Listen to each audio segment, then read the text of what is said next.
3 Stanley Cups, 22 years in the NHL. We're all salespeople. We're always selling.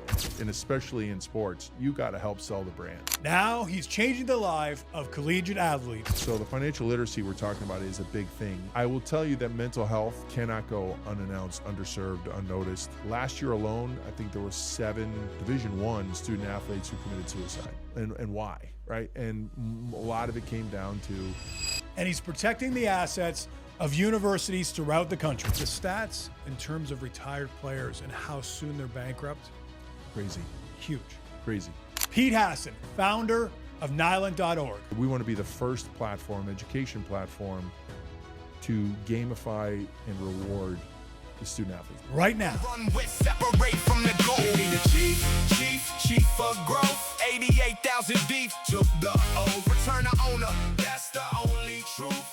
I like to ask a lot of questions about the origin story of an individual. Sure. It's always good to know where they came from to Yeah. figure out where they are now. Yeah. You mentioned you were born in Buffalo. Is that correct? That is correct. I'm Buffalo born and bred, and it's probably a good reason and underpinning for the reason I am in the sports industry, because it is a crazy sports market. For sure. Growing up the youngest of 5, 3 older brothers who are all kind of sports nuts as well, and parents who encouraged us to play sports and be involved in things, thought it really helped with discipline and character, and I appreciate them for that. But Buffalo is a unique place because it's so small. And at one point when I was growing up, I had 3 major sports teams, right? The Buffalo Braves were there, and the WNBA, which became the San Diego Clippers, which became the LA Clippers, but and then the Bills and the Sabres. And, you know, there's not much else in Buffalo. It's a small town, good restaurants, good people, lots of drinking, but the people really revolve around their sports brands. And I grew up in that. I grew up in that atmosphere, and that for me really kind of set me on my path of, you know, I wasn't going to play. I knew that. Wasn't good enough really to play at a high level, but I knew what I wanted to be was somehow around on game days. That energy in a building, whether it's a stadium, an arena, it always made a big impression on me when we walked in the Buffalo Memorial Auditorium or even the Maple Leaf Garden going up for games in Toronto.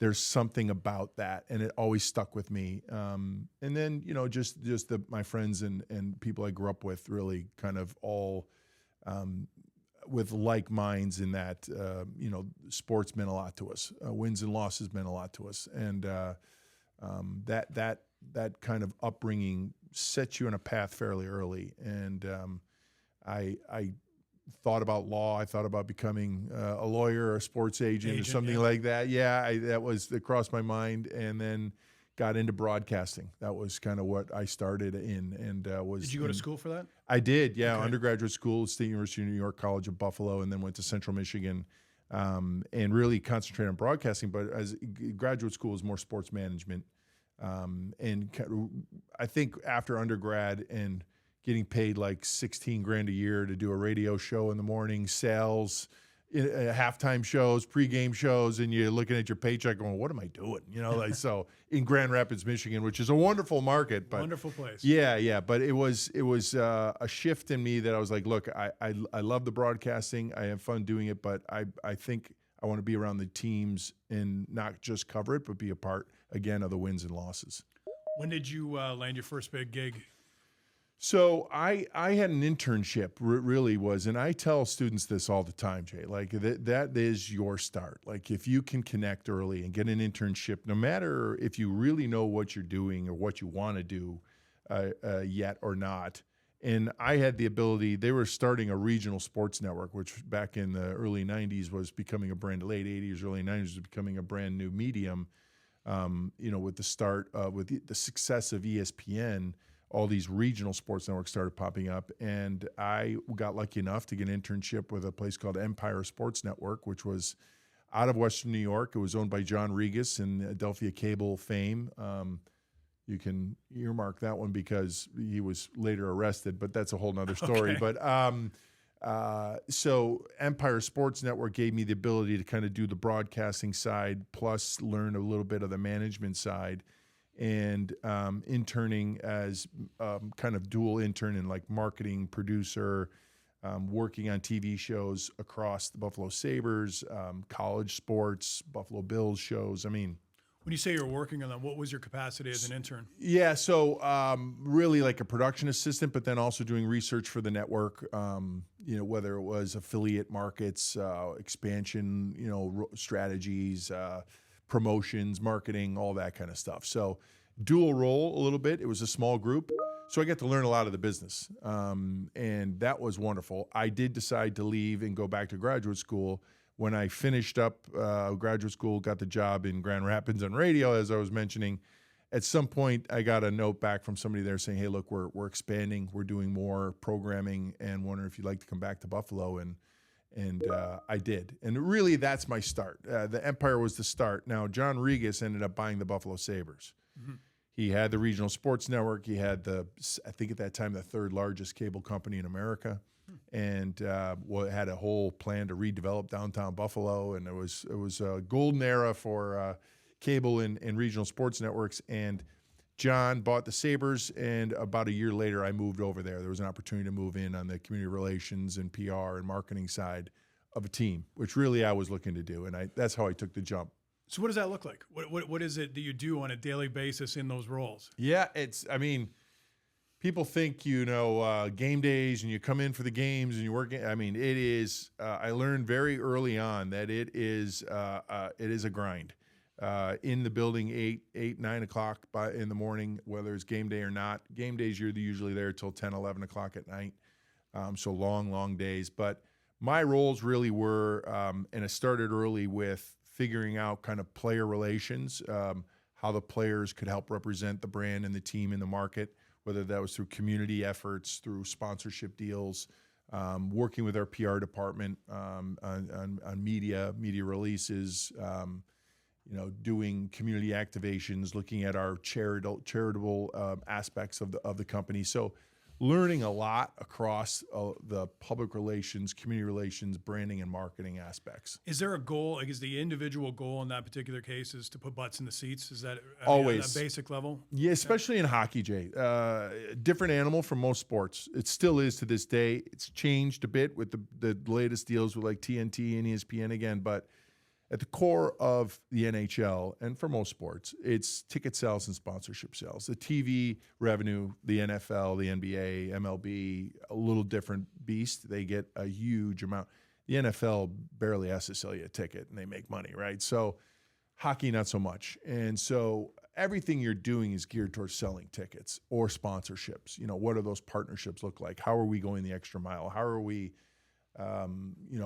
trying to over-deliver and under-promise? And but everything really, if it's not tied to some sort of ticket promotion, you are still kind of pressing that issue, depending on availability and inventory and wins and losses. But the one thing you don't control is the ice, right? Like, you're doing all this other stuff, and you do not control what happens on the ice. And so you have to take a look at all the different programs and platforms that you can build out there to reach into the markets that you think there's growth potential, right? So it could be, inner city, it could be, a certain part or demographic of your geographical layout, a whole host of different things. But every year you kind of look at, where are we now?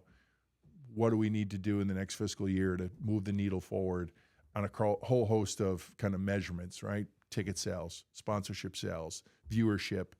Social media came and changed everything with engagement and reach and followers, but even before that, it was ratings, and so there was a bunch of metrics that you were measured in the position on, I'm assuming. Yeah, always, yeah. And not so much on an individual basis. Sometimes I think depending on what position you have, certainly there was metrics and measurements that you were, but a lot of times as a whole. Where you contributed to that needle moving was really kind of where I sat, since I wasn't in a direct sales role. But I tell people all the time, we're all salespeople. We're always selling. Definitely. And no matter what your role is, and especially in sports, you got to help sell the brand, and you got to help. Again, you don't control what happens on the ice, so you got to commit to somebody or convince them to commit to you. And say, whether we win one game or we win 100, You're going to have a great time. The experience is going to be good. This is going to be something that you will begin to have new relationships and partnerships, and a whole world of different things will open up to you. And that's what you kind of have to sell them on. I assume the strategy is going to be completely different, obviously, if you're having a winning season versus a losing season. How was Buffalo doing at the time you were there?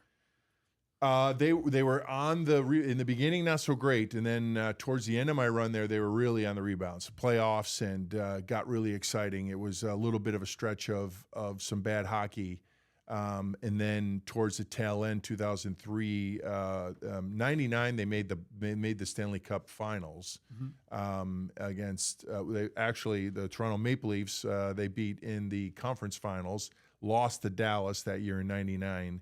And continued to have a pretty good run from 2000, 01, 02, 03. Then there was a little bit of a lull, but they had another good run after I left, and it landed in Chicago. So,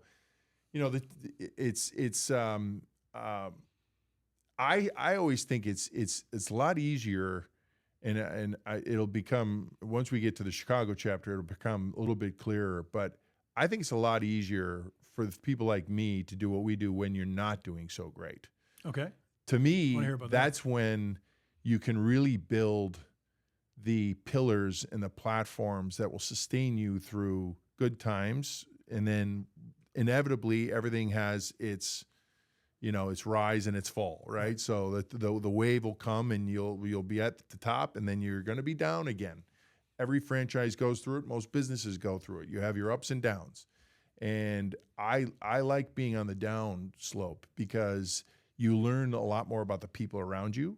You learn about who's with you in the long run, and also look at where the opportunities are. I think there's more opportunities and more vision when you need it a lot. Do you think there is more opportunities, or you would say, I need to find more opportunities, you dig deeper? Is both. That kind of both. Yeah. I think it's both. Yeah, I think there's more opportunities, and you're beginning to sell people on hope, right? Instead of, hey, we already have all the shiny rings and cups, and it's easy to buy then, right? Like, oh yeah, winning team. But if you can sell them on hope, and you can build programs and platforms where somebody goes, yeah, you know what? I like what you guys are doing. I like what you mean to the community. I like what the team is doing itself. I enjoy that more almost. And I had that opportunity really in 2005 when I had a brief stop with Delaware North Companies, Jay, which was, they own the Boston Bruins and TD Bank North Garden, but their bigger company is called Delaware North Companies. And Delaware North is actually 2 streets in Buffalo, Delaware and North Avenue. It was the Jacobs Brothers Concessions. It's a concessions business, but they're in hospitality, gaming, parks and resorts. It's a huge, huge private company. And enjoyed it. Did a lot of stuff for Sports Service, which is concessionaires and 50-some different ballparks. Doesn't arenas. Levi or whatever own everything now? Levy. Levy and Aramark are competitors. Very similar, all the same thing. But when I found myself in meetings regarding like the pork ratio of hot dogs and sitting in the bottom of Petco Park in San Diego, and I'm like, I'm not sure that the food side is for me, but I learned so much at that level, Jay, because those are the people, your security people, the front line people taking the tickets or the turnstiles, the food and concessionaire people. If you're a fan, when you walk into a building, you have no clue who runs this. You just assume, if you're a Kansas City Chiefs fan, Jay, right. You go into Arrowhead. If you get a piece of cold pizza, are you going to blame Levy or Aramark, or you barely know that it's them? You're going to blame the Chiefs, right? So I learned a lot about the hospitality and what goes into an event, right? What goes into one of these game nights that I loved so much as a kid, right? There's way more to it. And how do you build those relationships too with those groups who are representing you just as much as the players on the ice are? So it's all about the value experience that you're bringing to a fan. And if you don't have a good relationship with those people, your food, concessionaire people, your security people, if they're not all in tow with what the mission is and what you're trying to achieve on a nightly basis. Structured systems, all those different aspects. All of that. And it could fall apart pretty easily.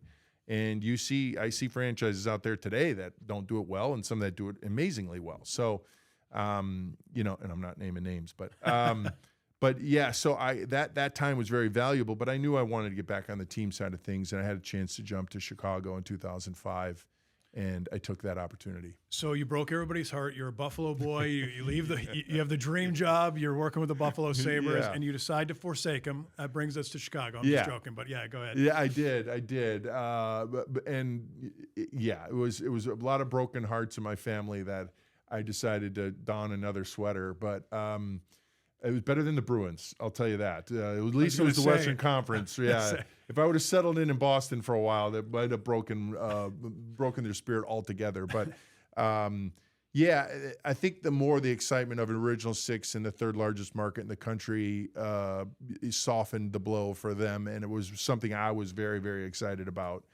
But when I got here, I didn't realize the tailspin that the brand was in. It was basically more than off the radar. We had a former team president who used to say that all the time. Home games weren't on TV, so we almost missed the entire TV generation of people who watched games on TV. Only the road games were on TV, but it was a franchise that was trying to do the right things, had a lot of handcuffs, had a lot of hurdles that they needed to surmount and get over, and needed an influx of staff, ideas, energy, people, and then obviously a team that they could build and win. But again, going back to what I said earlier, I had the opportunity to leave a couple times. It was pretty bleak. 05, 06, 07, it just didn't seem to be getting any better. Unfortunately, I had a couple chances to leave. Fortunately, I didn't take those positions, and just thought in my heart of hearts, Jay, like, if we could only do this, this, and this, X, Y, Z, if these three things happened, or these four things happened, we could be on a rocket ship. I really felt that way pretty strongly because the brand, the logo was so recognizable. People still had respect for it. And again, being in a hockey-rich, hockey history, third largest market in the country, wonderful facility, it was hard to beat. There wasn't a lot of opportunities other than maybe going back.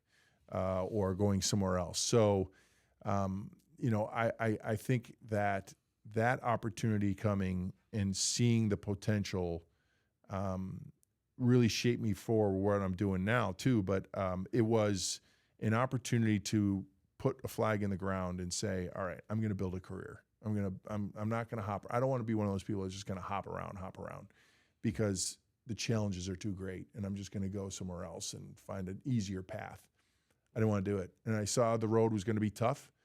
But, when Bill Wirtz passed away, who was a wonderful, wonderful man to me and my family, very principled, old school. And when he passed and Rocky Wirtz, his son, took over, it changed everything. That was the match to the gasoline that was sitting there waiting at 1901 West Madison, and really propelled us into the success we had for a good 10 years. Yeah, exactly.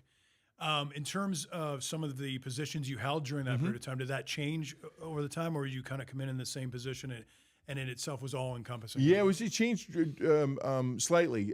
So I started more on the PR side, and then working directly with the team a bit. The one thing that stayed constant was my connection to the players and the team from pretty much from day one, whether it was on the PR side, and then eventually about 3 years in, Rocky's brother Peter Wirtz, who still was running the team day to day under his father's ownership, came to me and said, "Look, we know you had a couple opportunities to leave and you stayed. We want to give you a little more responsibility. I'm going to move you over into the marketing side. You're going to have more responsibility there. There's a lot more we need to do. We think you'd be a good fit." And that really was my start on the marketing side, taking some of the things I learned in Buffalo from a community relations standpoint, from the foundation standpoint, some programs that we were doing. The Blackhawks were more like an expansion franchise, an Original Six expansion franchise in Chicago at that time, believe it or not. Yeah. I mean, we had to look at Columbus Blue Jackets and San Jose and some of the things that they were doing to say, you know what, we need to do some of that stuff here because we've missed 2 or 3 generations of fans. We got to get back and explain who we are, what this game is, why you love this game, why your grandparents love this game. Bring back Bobby Hull and Stan Mikita, remind people of the past and why this sport and this brand is so important to Chicago. And that was the exciting part. That's what I mean about like that. I could have just run over to another brand and just jumped in. Reigniting something like that was really kind of a thrill of a lifetime, but it was a lot of hard work. But I think that where we tried to take those initial first few years was mainstreaming the brand, Jay. Like it had to be out and omnipresent. And whether that was doing kind of groundbreaking deals team to team where we were doing and buying airtime within baseball or football, doing partnerships with the Bears, having guys out at White Sox games to throw out first pitches and be throwing schedules out and promotional items. The relationships with the teams really grew at that point. There was a lot of separation between all the teams in Chicago, and I think we had some executives that moved over from the Cubs and had good relationships there.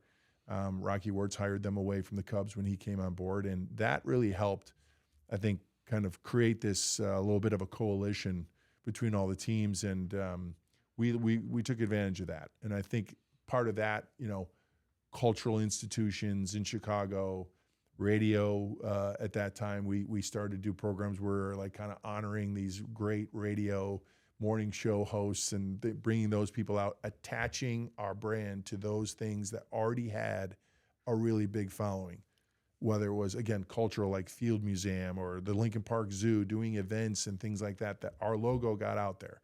And people were starting to say, oh, wait a minute. Yeah, no, hey, man, my dad was a huge fan. What's going on now? And at the same time, it was a perfect storm because the team started to gel, right? They started to make the right moves. Rocky was willing to say, look, we're going to spend money to make money, and we're going to put effort in to invest in this team on all levels, staffing, players, we're doing it all right. I remember, Jay, he came in at one point, this was great.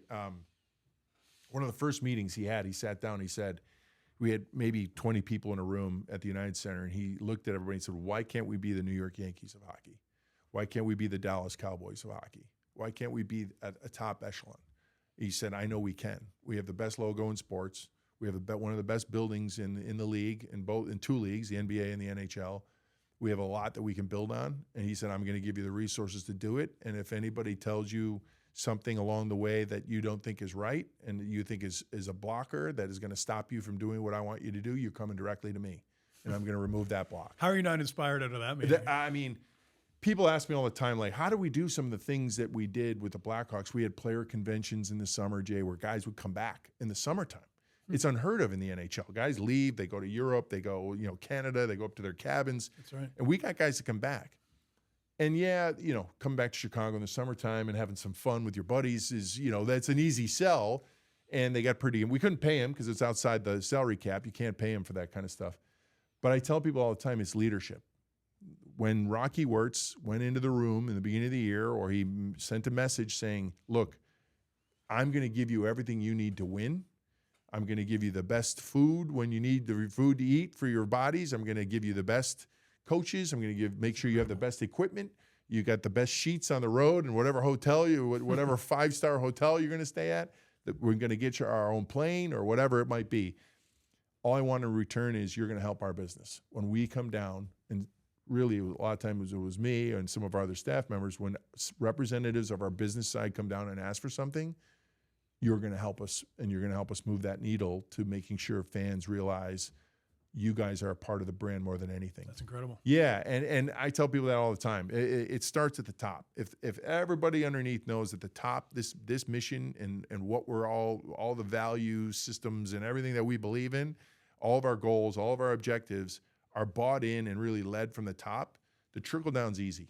I like to use a word to evangelize, right? You have to evangelize. A lot of people, leadership from the top down, that's where sometimes they fail. They assume everybody understands the mission and they don't continually evangelize it. So I think that's what I'm hearing as you're saying. Yeah, it's incredible. Can't agree more. Can't agree more. And it's, I kind of, there's an old adage of TQM, right? Like total quality management. And I espouse to that. Like I always want to make sure that everybody underneath me, I could do their jobs. If I wanted to have a total understanding.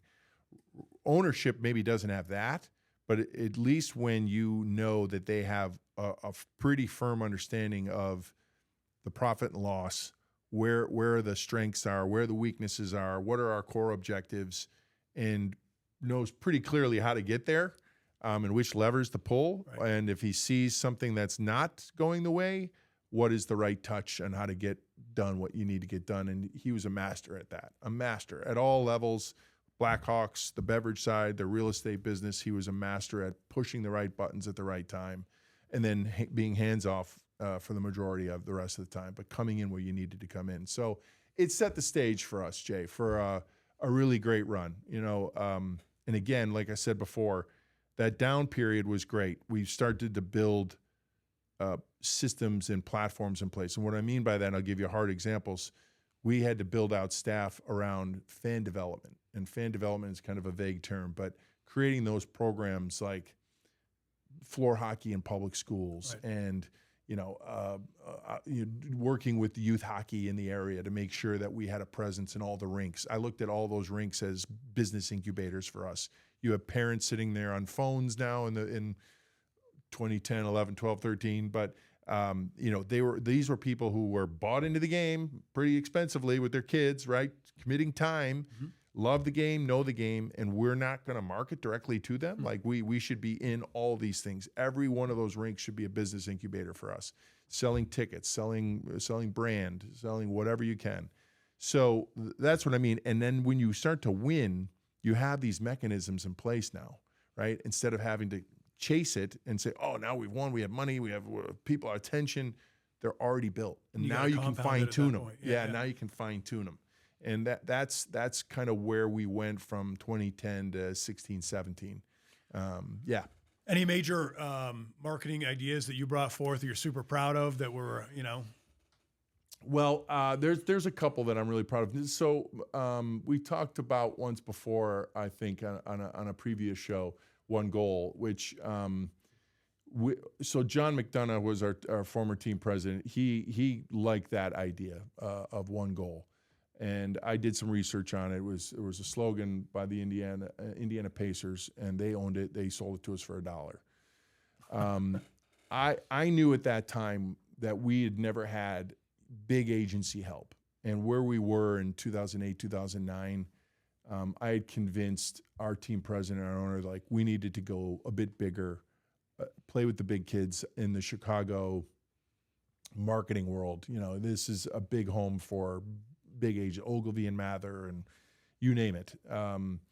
And so we put out an RFP and probably got 35 to 45 returns, maybe more. I assume that's right across the nation, all not over, necessarily global, Chicago, right? Toronto-based, Gotcha, Europe, you name it. We got them globally. And sifting through that, bringing him down to 2 or 3, and actually picking Ogilvy was my responsibility, and convincing our staff that that was the way to go. And I think that was something that propelled our whole marketing effort from 08, 09 all the way through. They found a way to not only bring One Goal to life originally, but to constantly reinvent it over a long period of time. Usually teams will change every year or 2 or 3. They'll bring in a new brand slogan and they'll come up with something new. And we maintained that, and I give Ogilvy a lot of credit. And I give myself a little bit of credit for managing that process. Our team president wasn't easy. He considered himself a marketer before anything else, so we had to please him all the time. But that relationship, number one, I think was something I was really proud of. Our foundation was near and dear to Rocky Wirtz. It was a Wirtz family foundation to begin with, and we shifted it to Blackhawks Charities and Blackhawks Foundation now, and instilling different platforms and mechanisms to consistently raise funds for that, whether it was 50-50 raffles or programs, events, and things like that we were funding to be able to give back to the community. And it was very important to the family, the Wirtz family, and the Blackhawks in general, our leadership, to be able to make sure that we gave back in a consistent way.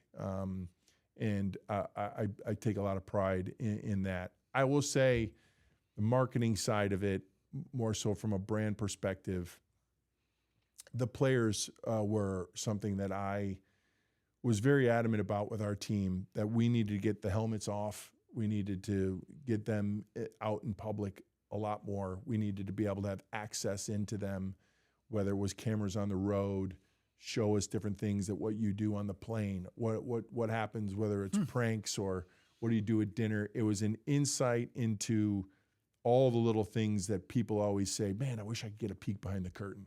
And I always said back then, we need to provide the peek behind the curtain because it's going to give people, our fans, a little bit better idea of who these guys are, their personality. They're more than just a left wing or defenseman.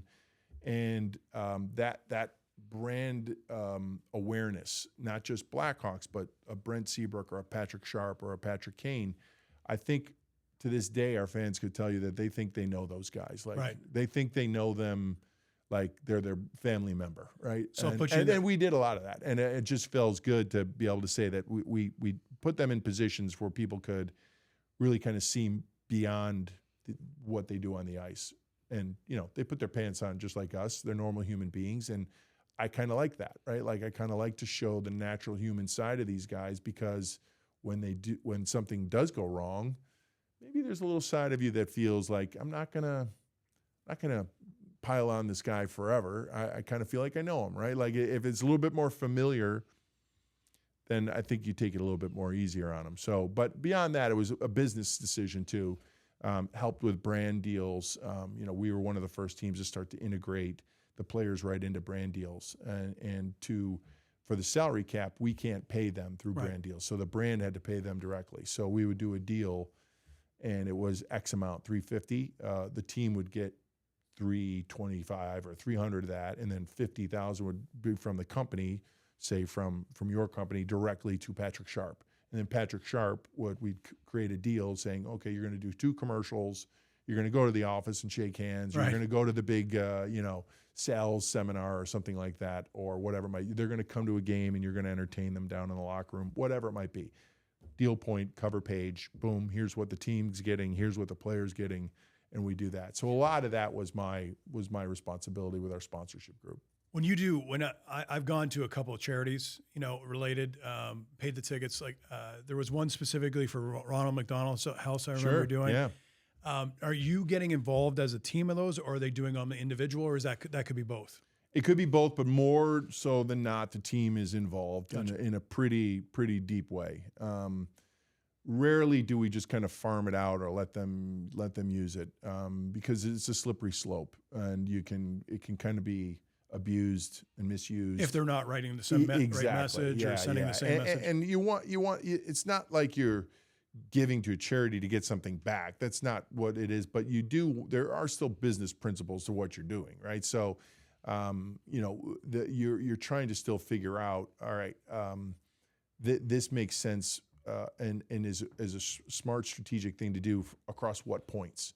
Okay, the player's interested in this, and the player really has an affinity for this. Maybe a family member who was touched by Ronald McDonald House charities before. I think that something was like the story. Yeah. And normally it's that way. Or ownership has a stake in something that is meaningful to them. Or our fans have really said, hey, this is something that we really have gotten behind. Whether you see that organically or you've asked in surveys or whatever it might be. So, yeah, I think there's multiple reasons to kind of roll up your sleeves and be more involved, rather than kind of just letting people run with it. But it can happen both ways. I do have a funny story. I love it. About one of the promotions you did at your organization. I think you might remember it. It was a 5K run that you were doing off season, or a 10K skate. Do you remember that one? Yeah, I do. So the owner of my company, right? He is my age. He's a little younger, actually. And he contacts me and goes, "You're a hockey player. I play beer league and all that kind of stuff. You're a hockey player. You know what? Chicago Blackhawks are putting on this promotion. It's a 10K skate. You want to do it? We have to leave at 6 a.m. Let's all, 100%. I'm in. Let's do it." Yeah. So I bring my skates. Yeah. My hockey skates. So he brings his hockey skates. Yeah. So we get down there, and it's early in the morning. We're sitting there, and we get our skates around our neck. We start walking up and everything like that. And we're seeing like nobody else has hockey equipment. Nobody else has skates. And we were actually trying to determine like what is the measurement of an actual arena. Yeah. So therefore, how many laps are we going to have to do? And how many people are going to be on this thing? This is going to be crazy. We're trying to figure this all out. So we get up there and we, the check-in booth. Yeah. And they're like, "What are you talking about?" So I remember this. I really do. I remember you weren't alone. There was a few people when we were like, oh man, I don't think we were clear on this skating part of it. You weren't alone. There was a few people. That was at the United Center. Yes. That was our training camp festival. Yes. And the first one or two, we decided to do a run and a skate. I'll go even further on this one. It was a bit of a nightmare the first year because we didn't think about how quickly the inline skaters would finish the route. Right. So we had the skaters go off, and then we put all the runners in the street, and there was thousands of runners, and line up on Madison, about ready to run east, and somebody looked back, and they're like, coming up Madison, there's some inline guys, and they're booking it, right? And they had to do 2 laps of this course, and it was like, get out of the way. It was like everyone was like, oh my God. Yeah. So we had a rough start on the run and inline skate the first year, but that's amazing that you did that. Yeah. He's notorious for reading half an email. You know what I mean? That's pretty much what he is. So what ends up happening is he goes, I've got my rollerblades here. Yeah. I'm going to rollerblade. Are you going to run? And now I feel like I have to. I'm not a runner, first and foremost. I look like, I don't know if you ever watched the Huxtables. Oh, sure. Okay? Yeah. You ever remember he did that running thing at his age sort of thing? Yeah. And he's like, that's what I look like coming down doing this 5K because I'd never done 5. But like at some point, pregnant women pushing strollers were passing me at some point. So it was one of the most embarrassing moments of my life. I feel there's slight part of based on our relationship, he set that up. I bet. Yeah. Bring your skates, man. Yeah. Bring your skates. So that training camp, that was one of the other things we started, which I'm proud of. I had some arm wrestling to do with our executive staff to convince them that I wanted to. I thought in September when the Blackhawks start, there's college football, there's the Bears, there's Major League Baseball playoffs. You are in the middle of a ton of stuff in Chicago at that time of year, and it's hard to like say, "Hey, we're back," and start to get excitement. And I said, "We need an event in the beginning of the year. Like we need to, put that flag in the ground and say we're back." And that was our baby. Was, hey, we're going to do an indoor-outdoor festival. So you could buy a ticket. We'll have stuff out in the parking lot. We decided to do the race. It was based off of, by the way, the Run to Wrigley. Gotcha. We saw the Cubs doing that. We're like, that'd be interesting to do here for our training camp fest. Mm-hmm. We bring in, and again, it was kind of mainstreaming it. We're trying to put the brand and the event in front of people maybe who never were hockey fans, but were runners, right? So that was part of the marketing too, was, hey, let's see what we can attach to sometimes that, if it's a group of, if it's a computer club or something, maybe they're not hockey fans, but if we can get them in and do like a behind-the-scenes thing of all of our technology at the United Center, well, now maybe we got a few more ticket buyers who find it interesting that the United Center and the Blackhawks are using this type of technology. Never went to a game before, right? So that was kind of the concept behind all of it. But the training camp festival too was indoor too, and we had mic'd up the coach and we had access to the players, and so it was quite an extravaganza. I don't think the players really loved me for all that. That 3 things that the players always hated me for, and I just saw some of them this weekend, and it reminded me of the convention. But the other thing was we did a red carpet entry every year for the home opener. That was another one of our babies, which I was proud of, but the players hated because we had to get them in. They're creatures of habit, and most athletes are. A lot of people are. I mean, we all have our own habits, right? All like that kind of stuff. Yeah, and I get in, I have my coffee, I do this, I tape my sticks by this time. And opening night, we wrangle them, get them in like limos at where they come in and park, pull the limos around to a certain spot, drop them off, and they walk the red carpet back into the building. Then they went into the locker room. Yeah. They hated it. They just every year would kill me. Pete, why are we doing this? Why are we doing this? I'm like, it's for a bigger cause. Okay, guys, it's a bigger thing. Like we're announcing our presence with authority, boys. So it was never fun to wrangle them and those types of things. But they were always, at the end of the day, always got it. Always did whatever we asked and did it with a smile. So it was all worth the punches in the gut every now and then. I want to get into Nyland in a second, but I do have 2 questions about Chicago, of course. Does the marketing and PR department get a ring? They do. They do. Rocky made sure that a certain level and above got pretty much the same ring as the players. Very nice. Everybody got rings. He was so generous all 3 years. We 2010, 13, and 15. He went so far as part-time staff, interns. Gene Honda, who's been a long-time voice of the United Center for Blackhawks games. PA announcer. He does White Sox as well. He was doing Final Four for the longest time too. He got a ring. Rocky was extremely generous with that. So it was, awesome. They're my sons now. People ask me all the time, like, what do you do with those? What do I do with them? Where do I wear that? Go to Mariano's at the deli counter and be like, what is that? You're like, what? You a player? No, I did the marketing, but I wear this out. Like what? I have no place to wear it. But they're wonderful symbols of an organization that came together 3 times and did the ultimate, right? And my son will have them someday. So you drank from the cup, I'm assuming too. Oh man, too many. There's a thing called cup cough that you get because you're at too many parties drinking. And 2010, the cup, when you win it, that first 24 hours, it's yours. There's no babysitting supervision. It's unsupervised for the first 24 hours. After that, the Hall of Fame, Phil Pritchard, who's the cup keeper, and a staff of 3 or 4 others with him, they're with it 24/7. But you basically got about 100 days with it, and you schedule that with the Hall of Fame. And so you have to go back to your team and go, how do we want to do this? We want to do this by seniority. You want to do this by captain's choice, like who gets it when, how. And then there's little factors of like, look, we're going to go to Europe.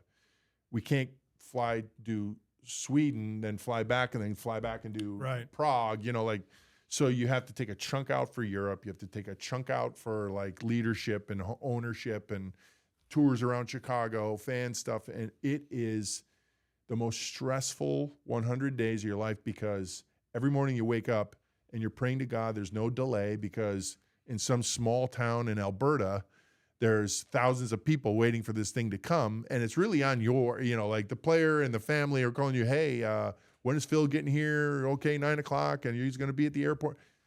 And again, no control over certain aspects of it, but you feel like the weight is on your shoulders. And I got stressed out all summer. Like I had more illnesses that summer because I was so stressed and partying and drinking and traveling, and it was like, oh my gosh, the 2010. I got smart in 13 and 15 and farmed some of it out with some staff that I owe a debt of gratitude to this day too. But it's an honor and a privilege. But by September, you're like, get this thing out of here. Like, please get this thing out of here. Like, and the players are tired of it too. At some point, the season's starting to ramp up again. They're focused on, hey, let's try to do this again. I don't want to see this anymore. So the banner raising night is usually that, and we usually have it another week and a half after that. And really by that point, you're like, okay, I am done. Like. And it's hard to say because it's like such a wonderful thing that the league has done and the history behind all of it. And being at so many parties where it was, 10, 11, 12 o'clock at night and it's just you and a few people and the cup is sitting there. And I mean, I got to, how it works is the bands, they you probably know. So the bottom band, when it fills up, they take it off, they put it in the Hall of Fame. But I think we still had the 60-some Blackhawks, the 60, 61 Blackhawks who won the cup. So, Stan Mikita and Bobby Hull and all those guys were on there. Little imperfections. Yeah. Little things like the X-outs for the Edmonton Oilers when they added somebody who they shouldn't have. There was a assistant manager, I think it was assistant equipment manager or something for either Edmonton or Montreal, but it was on there as Ass Man. So I swear to God, and the story's always like, go find Ass Man on the cup because you'll see his name and it'll just say Ass Man. It's just like that I would have gotten that, right? Like that would have been my luck that my name on the cup, which I did not get, but my name on the cup and my title would be Ass Man. So what are you going to do? Let's talk about Nyland now. Yeah. First of all, where do we all sudden get this idea and what was the drive behind it? What was the passion? All that kind of thing. So my work with the players in the NHL and with the Blackhawks specifically, over those 17 years or so, I started to form a lot of relationships with agents doing a lot of the local brand work, marketing work, whether it was, Patrick Sharp and Core Power Milk or whatever the heck it was called, Coca-Cola, Chevrolet with Patrick Kane and Jonathan Taves, and you name it, a whole slew of deals. When I left the Blackhawks in 2021, I had a couple opportunities right away. One was I was friends with Dick Butkus and Matt Butkus from, Dick Butkus, famous football player, Hall of Famer, rest his soul. But Dick and Matt, we were talking a bit about the Butkus Award, and at that time is just when name, image, likeness Supreme Court decision dropped, and I was like, wow, this is interesting. Like, all these players now can make money off of this. And we're just talking about the Butkus Award alone at that point, and trying to say, hey, well, like, maybe we get the top 10 linebackers every year, and we get 5 or 6 different sponsors, and we can maybe do something cool around that. And I still want to do this with Matt. We're going to do it someday. Dick unfortunately was sick and passed away recently, but we'll circle back to this. But I think that Butkus Award should be a Chicago event. It should be based here in Chicago. We should have the award given out here. It should be much more content and a lot more life behind it, similar like the Heisman House and things like that. I think it's the defensive Heisman, and the guys that win it go on anyway. I was involved in that, and those discussions led us to some meetings with ADs, agents, and one of the constant refrains was, this is great for the student athletes, but they have no tools. They have no education. They don't know if they don't have a team around them, they don't know how to build a brand. They don't know how to market themselves. They know nothing about financial literacy. Think of a 17, 18, 19-year-old on a college campus.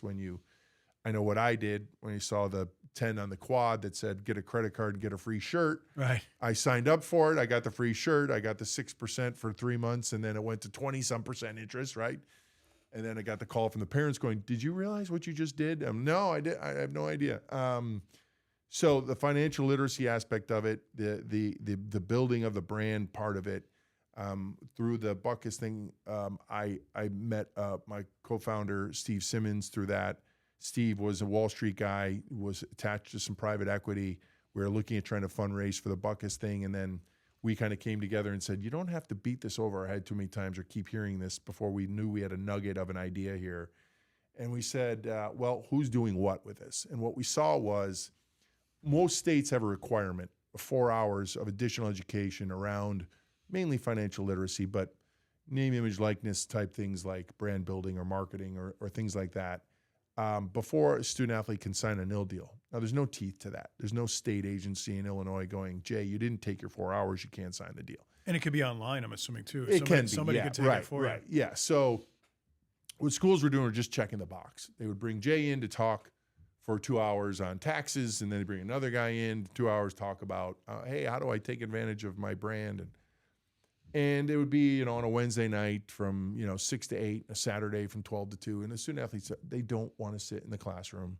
They don't want to learn this way. So you started to see this chasm of kind of the haves and have-nots right out of the gate, right? So the Arch Mannings, the Livy Dunns, the big name quarterback and point guards, and those who had built and understood social media and the power of social media had a head start.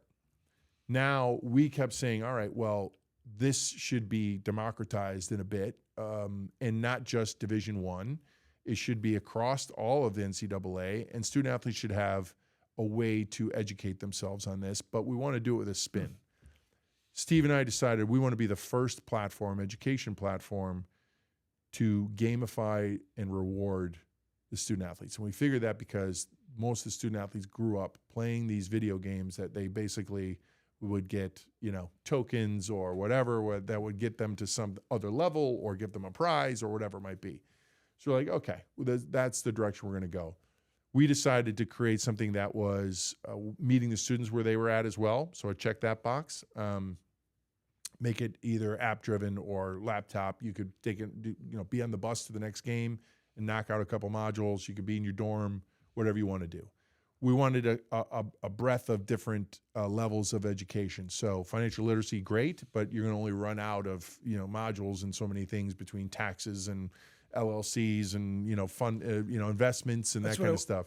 The biggest thing that popped off the page when I was looking at what you do, and it's a big part of what I do in my life, is financial literacy. Yeah. Financial literacy to small, medium-sized business owners is the focus. What does the content look like? You mentioned a few different things. Like you mentioned, obviously, the tax side of things and LLC. What does that look like in terms of the making sure that they understand? Is it based off that brand and how do you set up the proper way of saving the most amount of tax, reporting the most amount of tax, but are you getting into entrepreneurship on that side? Absolutely, too as well? yeah. Okay. So it's really kind of, I call it curriculum driven. I don't even know if that's right, but we try to go kind of 101, 201, 301.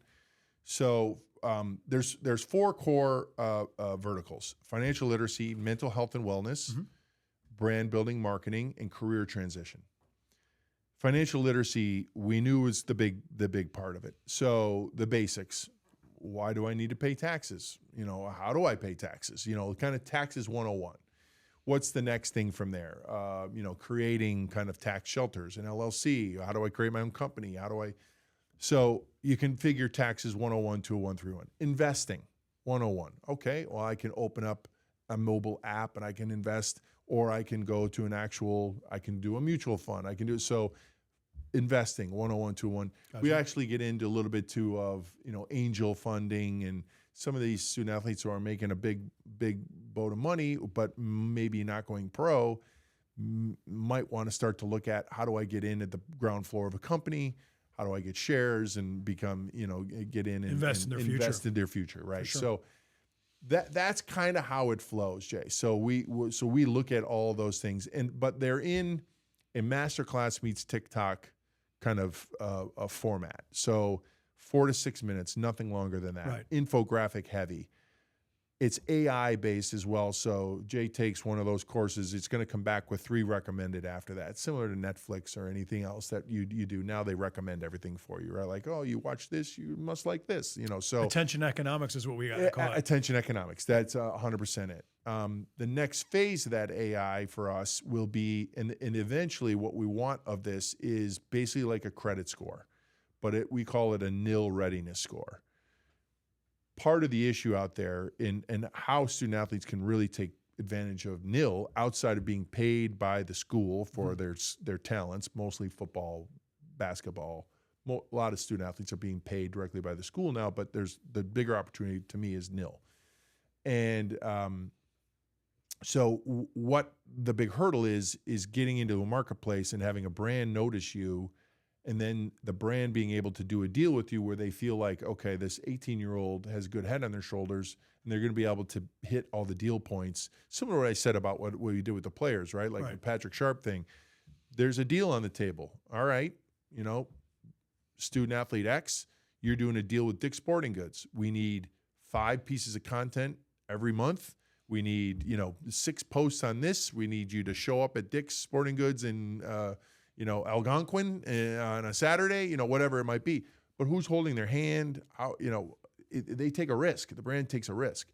So the nil readiness score for us is basically like a credit score. It's going to tell a brand. It's going to tell the marketplace itself. It's going to tell a school, hey, Jay has taken his requisite courses. He's got his head on his shoulders when it comes to this. He knows what he's doing. He's somebody who has, the numbers will go higher. Your credit score will be higher if you know your brand, you've built out your brand, that kind of stuff. So it'll be based on cumulative scores of like how many modules you took, how many minutes you took, what modules you took, that kind of thing. So your score will kind of be like that. Now it won't be anything, too cumbersome, but we're hearing from those in the brand space where they've been burned enough now, or they don't have a real good idea of how to spend their money in this. They know they want to do it, but they just don't know how. That would be a real welcome relief for them. So we're excited about that. So that really is it. And I'll tell you one other side note. So the financial literacy we're talking about is a big thing. And when we started this, we thought that was 1A. It still is 1. I will tell you that mental health and the pressures and stresses of what NIL has caused on the campus level cannot go unannounced, underserved, unnoticed. Last year alone, I think there were 7 Division I student athletes who committed suicide. Now, if that was at one school, that would have been, front page news, right? Right. It was spread out, so you don't know, but one's enough, and why, right? And a lot of it came down to, there's lots of other factors, obviously, always is, whether it's mental health, past things, whatever it might be, pressure, stresses. But you got to think about these 17, 18, 19-year-old students who, away from home, maybe can't, the stigma of going to somebody to get help because your teammates and your coach are going to wonder what's going on with you. Can I trust them? Are they okay? It's still seen as a weakness. Still in is. general. As much as they advertise as not, and you should speak to somebody, it's still, you self-doubt. That's a self-doubt. So we work with groups like BetterHelp and things like that, that not only the modules that will give them like, hey, look, there's, whether it's eating disorders or you name it. So again, curriculum-based, we kind of start out with the basics and then go a little bit deeper. And then if, you need help yourself, a lot of schools just can't afford to have a full-time or multiple full-time therapists on campus, right? It's a pretty big expense. So the trainer or the physical therapist will also wear the hat of a mental or emotional fitness coach or whatever. And they're, wearing a lot of hats, and they're trying to wrangle 300 student athletes. And, it's a thing, people slip through the cracks, and that's what we're trying to prevent. So I would say financial literacy is still up there. It's a big deal, and it's even more so now. Depending on socioeconomic background, parental guidance, all that kind of stuff. So, and then career transition is up there. The brand stuff is there, but I would rank them, mental health and financial literacy kind of tied one, career transition, and then the brand building really third. I do have a question. So in terms of the transition, I want to get to that for sure, but I do have a question. Part of what I used to do, it was dealing with athletes specifically in the same arena, just in a little bit. It was mostly with football and basketball and so on and so forth. And it was about financial literacy. It was about, but the stats, in terms of retired players and how soon they're bankrupt. Crazy. Huge. Crazy. Are we seeing those same stats in the nil overall? Yeah, we've told this story, and I won't name names, but there was a college football player who we saw at an event for UBS, and he told us he had a nil deal and showed us his Venmo, and he had a majority of the money on his Venmo. Oh, wow. Yeah, and we were like, you ever hear of a Roth IRA? He wanted to meet Roth. We were just like, there is no Roth. It's just the name of it. So I think that unless we take this seriously from an education standpoint, and really, we're being capitalistic with this Nyland platform. My partner and I want to make money. That's great. But we're also very altruistic. And we think that there is a major landslide coming if more schools don't take this seriously. You have a plethora of student athletes now that have way more money in their pockets and in their bank accounts than they know what to do with. And those numbers that have been pretty consistent. I mean, it was, I think, high 30s, close to 40 across all sports bankruptcies. I mean, it's above 50%, 60 in NBA. 60. Football and NBA are pretty Huge. bad. Yeah. I think that's going to get worse. Maybe not exponentially worse because, you're still, a lot of those student athletes aren't going to go pro. So the bigger sums aren't going to come for everybody. But still, the couple $100,000 or $1 million that they're going to make at the collegiate level, what should you be doing with that to make that last? Because you don't know when that fountain's going to be turned off. And then you're left with what you have and how are you making that work for you? Two of your pillars are actually irrevocably linked. And let me comment on this. So I interviewed probably maybe 50, 60 athletes, okay? And some of them at different points. They're in their rookie contract. Some of them are on their second contract, different sports, all that kind of stuff. And the pressures that they felt, and this is where the mental health comes in, the pressures they got from family. Yeah. Give me some money. That's right. Give me some money. Mm-hmm. The guy that saved their teeth at some point, somewhere along the way, and you wouldn't be where you are and so on and so forth. And the amount of the conversations we had and how that affected their mental health more than just even the fame overall. Oh, I can imagine. I don't know if that's in part of absolutely the posse. The guys from the neighborhood. all were with me the whole time. My former teammates, in high school, I brought some of them with me. I trust them. Let's buy all these there car is some of that in washes. there. That's right. Yeah. Car washes, restaurants. So we're going to open up a restaurant. I mean, how many of those have we known that have opened and failed, right? Like highest failing industry. Bars, we're going to put your name in a bar and it's going to go great. Worst thing to ever invest in is a bar. I mean, it's probably ranked with a bunch of other things, but yeah, that is something that we know we're trying to tackle. We do also in-person summits. A lot of that gets discussed in those, so we'll go on campus and we'll create kind of a panel discussion, maybe a couple different panel discussions. That is. Are you bringing former athletes in, or are you bringing professional athletes often in? alumni or somebody like that? Gotcha. But then we'll do actual activations around how do I create a commercial for this water, and how would I do this to make sure I make money and use my name, image, likeness to catapult that brand. And that's their TikTok possibly or something that's like right, that? That's Okay. right. So we're not only doing these panel discussions, but doing activations and things like that. So, but I think that we need to be very cognizant of exactly what you're speaking of. Like that is a slippery slope. And what I'm more concerned about is the first lawsuit that comes out from a parent or an interested party for the athlete that says, you never did anything for this student athlete.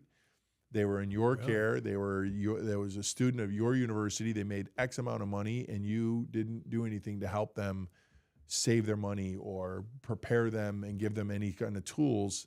And now they're X amount of millions of dollars because they got into bad business deals or whatever may happen. So that smells like more like a class action to me, yeah, sincerely, than it would be just an individual. I agree, and I do think there'll be more of those types of things. I think the federal government, which we don't want to get into right now because they have enough of their own problems, but we always say the genie's out of the bottle pretty much on name, image, likeness. I do think the genie needs some guardrails. I think the government needs to come back in and say, all right, well, wait a minute, whether it's the portal system or, how much money is being allocated to student athletes from the universities themselves. Now they're creating their own budgets, right? This is not regulated in any way, right? And most public schools have to share, most state institutions have to share their public institutions. So you can look them up online and look at like Penn State, Ohio State. You can look at the athletic department's budget right now. There's a lot of schools that are either close to treading water, underwater. It's tough. It's tough business. And for a lot of them, Jay, they've been antiquated in how they've done revenue. For many, many years, they were, hey, look, student athlete, you're getting a scholarship and you're getting a free education. We're not paying you anything.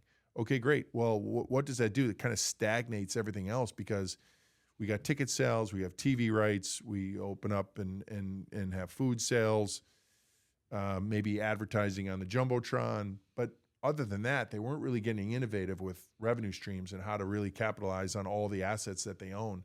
That's why groups like Playfly and Learfield and things like that came in and said, all right, Illinois, we're going to pay you X amount. We're going to go out and raise these funds for you and sell these assets. We're going to give you a portion. We're going to take a portion, right? So they kind of rested on that. A lot of schools have those relationships, and the schools who don't, who are doing it on their own, are even further behind.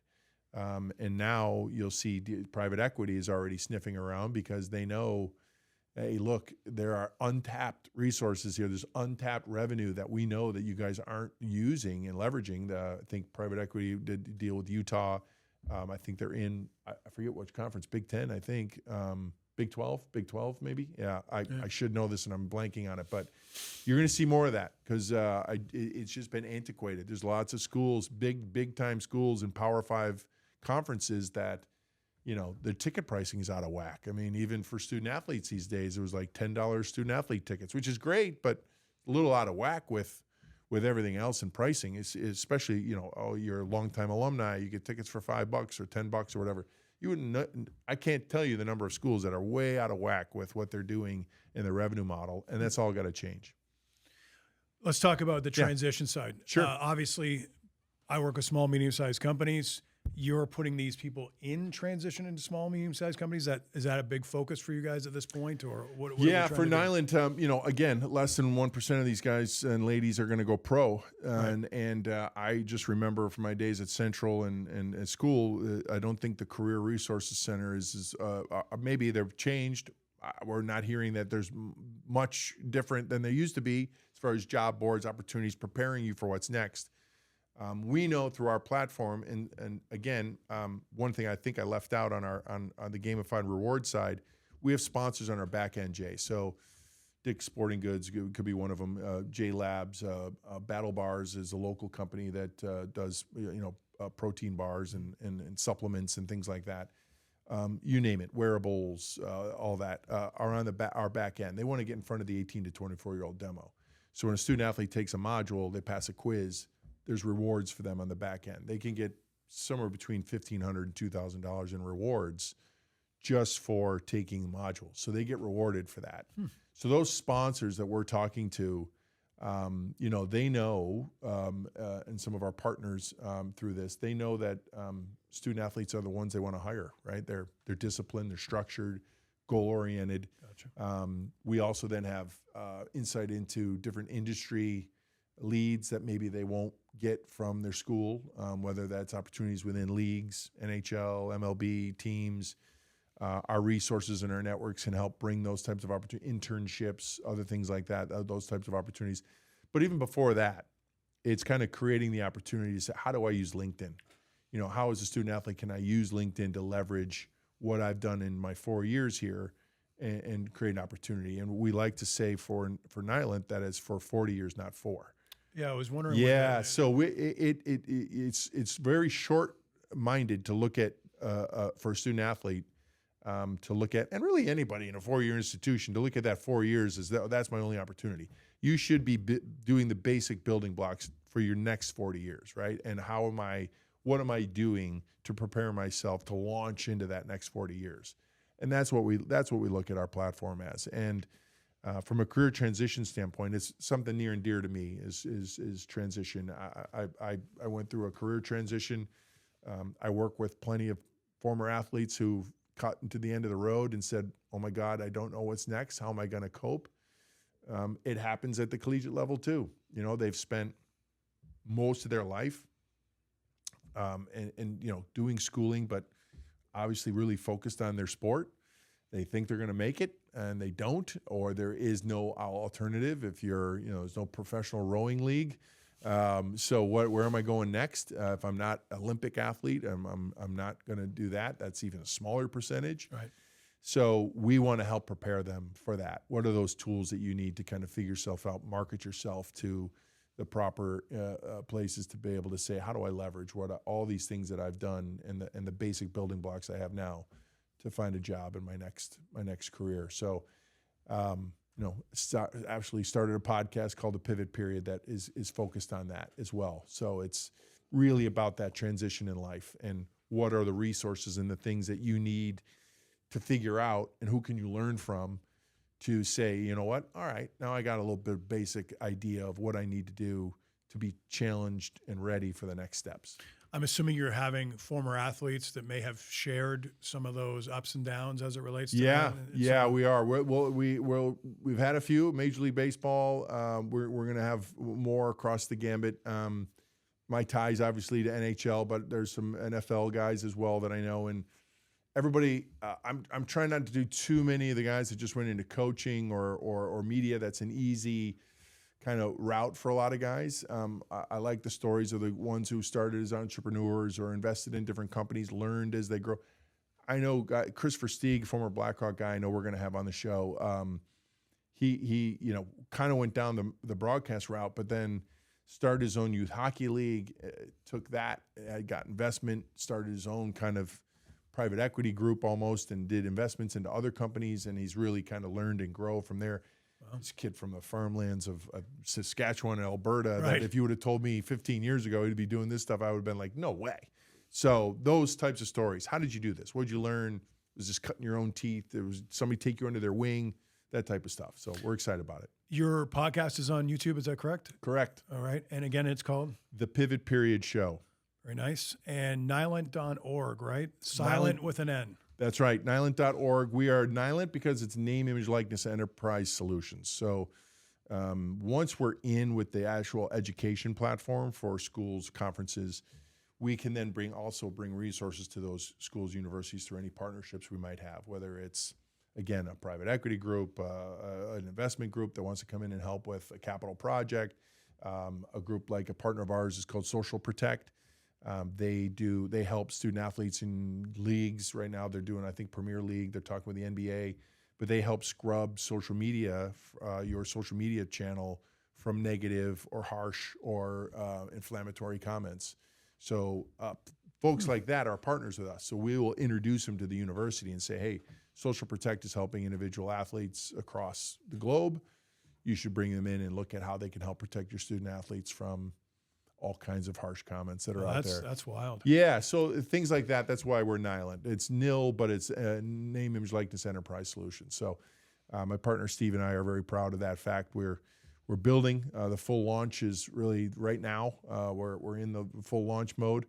26-27 academic year will be big for us. We just announced partnerships with the NAIA, 240 schools there, and BOSCA, which is the business of small college athletics. We see tremendous growth potential outside the Power Five. We think they're under-resourced, they're underfunded. A lot of student athletes who think, oh, well, I'm not at Alabama, so this isn't for me. They're just completely wrong. And name, image, likeness is across the gambit. It's for big schools and small schools. I really like what you're doing. I appreciate you being on the show for sure. I'd like to get an update where you guys go with this. We got to do sure. that. Yeah, definitely. Let's do another one. Yeah, appreciate your time. Thank you. Thanks for being here. Chief of growth, 88,000 deep. Took the old return to owner.